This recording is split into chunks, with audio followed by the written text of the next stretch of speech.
मकाबियों का दूसरा ग्रंथ अध्याय 15। निकानोर की योजना का असफलता। जब निकानोर को पता चला कि यूदा के आदमी समरिया में एकत्र हैं, तो उसने सुरक्षा के विचार से विश्राम के दिन ही उन पर आक्रमण करने का निश्चय किया। दबाव के कारण जो यहूदी उसके साथ थे, उन्होंने उससे कहा, आप क्रूर और बर्बर रीति से उनका वध न करें। आप उस दिन का आदर करें जिसे सर्वज्ञ ईश्वर ने प्रारंभ से सम्मानित और पवित्र किया है। लेकिन उस अभिशप्त व्यक्ति ने पूछा, क्या स्वर्ग में कोई प्रभु है जिसने विश्राम का दिन मनाने का आज्ञा दिया है? उन्होंने स्पष्ट शब्दों से उत्तर दिया, स्वयं जीवंत प्रभु स्वर्ग के सर्वशक्तिमान शासक ने 7वें दिन पवित्र करने का आदेश दिया है। इस पर उसने कहा, तो मैं इस पृथ्वी का शासक हूँ और मैं यह आज्ञा देता हूँ कि तुम अस्त्र शस्त्र धारण कर राजाज्ञा का पालन करो। किंतु वह दुष्ट अपनी योजना में सफल नहीं हुआ। निकनोर ने उत्कट घमंड में निश्चय किया कि वह यूदा और उसके आदमियों की लूट से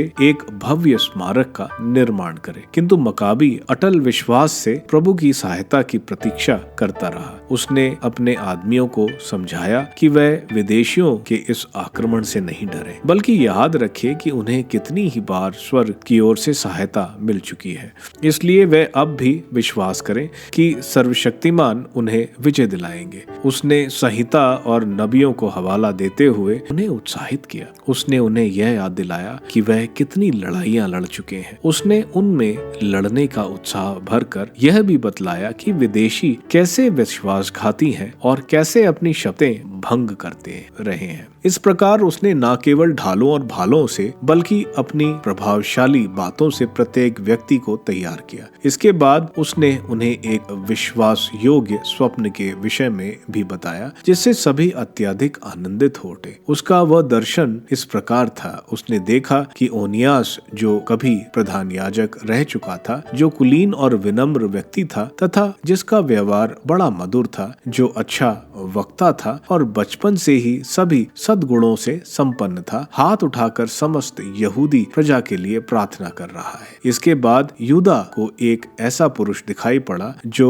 उसी तरह प्रार्थना कर रहा है। वह वृद्ध था और उसका स्वरूप गौरव, ऐश्वर्य और प्रताप से सम्मानित था। तब ओनियास ने यूदा से कहा, यह ईश्वर के नबी यिर्मयाह है, जो अपने भाइयों को प्यार करते और अपने देश, भाइयों और पवित्र नगर के लिए बार बार प्रार्थना करते हैं। इसके बाद यिर्मयाह ने दाहिना हाथ बढ़ाकर यूदा को सोने की एक तलवार देते हुए कहा, यह पवित्र तलवार ले लो, यह ईश्वर का उपहार है, इससे तुम शत्रुओं को कुचल दोगे। यूदा की प्रभावशाली बातों ने उनका साहस बढ़ाया और युवकों के हृदयों में उत्साह से भर दिया। इसलिए यहूदियों ने निश्चय किया कि वे पड़ाव न डालकर सीधे साहस के साथ आक्रमण करेंगे और पूरी शक्ति से लड़कर निर्णायक युद्ध करेंगे, क्योंकि नगर, सधर्म और मंदिर खतरे में थे। उन्हें अपनी पत्नियां, बाल बच्चे और भाई बंधुओं की भी चिंता थी, लेकिन यह चिंता उतनी नहीं थी जितनी पवित्र मंदिर की। वे लोग भी बड़ी चिंता में थे जो नगर में पड़े थे। वे इस बात से घबरा रहे थे कि लड़ाई खुले मैदान में होने जा रही थी। युद्ध का परिणाम जानने को सभी उत्सुक थे। इतने में शत्रु की सेना एकत्र हो गई और व्यूह रचना कर चुकी थी। हाथियों को उपयुक्त स्थानों पर रखा गया और घुड़सवारों का पर्श भागों में। यूदा की प्रार्थना। जब मकाबी ने शक्तिशाली शत्रु को निकट आते देखा और ये देखा कि उनके पास कितने प्रकार के अस्त्र शस्त्र हैं और उनके हाथी कितने डरावने हैं, तो वह स्वर्ग की ओर हाथ जोड़कर उस प्रभु की दुहाई देने लगा जो चमत्कार दिखाता है। उसने पूरा विश्वास था कि विजय अस्त्र शस्त्रों पर निर्भर नहीं होती, बल्कि उनकी होती है जिन्हें प्रभु इसके योग्य बनाता है। उसने यह प्रार्थना की, प्रभु तूने यूदा के राजा हिजकिय्याह की सहायता के लिए अपना दूत भेजा, जिसने सन्हेरेब के पड़ाव में लगभग 1,25,000 आदमियों का वध किया था। स्वर्ग के प्रभु, अब फिर अपना एक उत्तम दूत भेज, जो हमारे आगे आगे चलकर शत्रुओं में भय और आतंक उत्पन्न करे। जो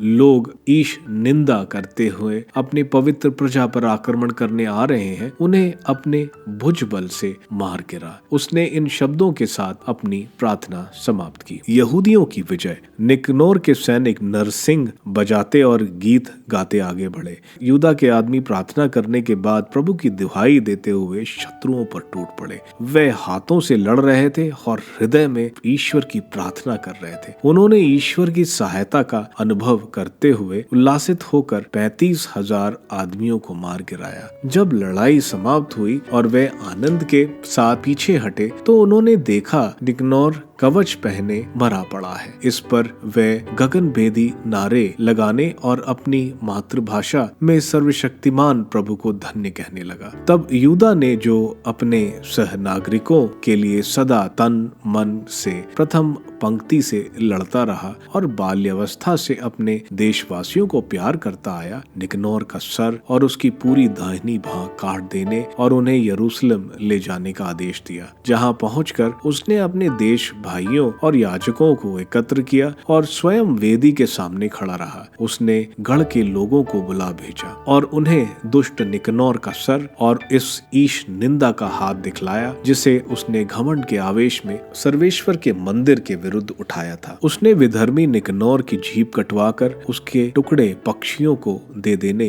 और उन्माद के पुरस्कार के रूप में उसका हाथ मंदिर के सामने लटकाने का आदेश दिया। तब सब ने स्वर की ओर आंखें उठाकर प्रभु को धन्यवाद दिया, जिसने प्रकट रूप से उनकी सहायता की थी। उन्होंने कहा, धन्य है वह जिसने अपने निवास को दूषित होने से बचाया है। यूदा ने निकनौर का सिर गढ़ की दीवार पर लटका दिया, जिससे वह सबके लिए एक सुस्पष्ट प्रणाम हो कि प्रभु ने उनकी सहायता की थी। यह निर्णय सर्वसम्मति से किया गया कि उस दिन को नहीं भुलाया जाए, बल्कि सीरिया की भाषा में अदार नामक महीने के 13वें दिन मुर्दकाय दिवस के पूर्व दिन समारोह के साथ उसका उत्सव मनाया जाए। लेखक का निवेदन ये है, निकनौर के समय की घटनाएं उस समय से नगर इब्रानियों के ही अधिकार में रहा। अब यहाँ मैं भी अपनी रचना समाप्त करता हूँ। यदि यह सुंदर और सुगठित है तो मैं समझूंगा कि मेरा उद्देश्य सफल हुआ, किंतु यदि यह शिथिल और बहुत साधारण है तो मैं इतना ही कर सकता था। जिस तरह केवल मदिरा या केवल पानी पीना हानिकर है, जब तक कि पानी मिली मदिरा